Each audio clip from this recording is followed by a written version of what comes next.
ایاکم والاتفاق کہ نماز سے ادھر ادھر جڑا ویکھنا نہ، نماز پڑھ رہے ہوں ادھر ویندے یہ بارے حضور نے فرمایا کام کوئی نہ کرو، یہ تہاڈی نماز تو شیطان چپٹا مار کے رہ جا، تسی اپنی نماز تو بہت سارا گوا بیٹھے جے۔ نماز سے ہونا چاہیے بھی کھڑا ہوئے بندہ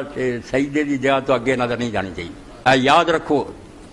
کر کے بھی انہوں نا جتھے انہیں متھا رکھنا نے تو اگے 1 انچ بھی نہ جائے، یہ آخری حد ہے، یہ تورا ہونا جنہ ہوئے ٹھیک ہے، پیراں نوں آندی جائے بہت چنگی ہے، آخری حد جڑی ہے وہ سمجھو سجدے دی جائے۔ تدے جڑا نمازی دے اگوں دی گزرن دا مسئلہ وہ بھی اینا ہی ہے کہ جتھے وہ سجدہ کردا نا وہ تورا نہ گزرے، پھر یہ کیا دو گا کہ نمازی دو گزرے، یہ تو پراں گزردا بالکل گزردا کوئی گناہ نہیں، کوئی مسئلہ نہیں، شک گزرے، مگر اگر یہ بیوقوف سجدے تو اگے ویندا تے آپ مجرم ہے، کیوں اگے ویندا؟ یہ اپنا رقبہ اُنہ ہی رکھے جنہ یہ کہ نماز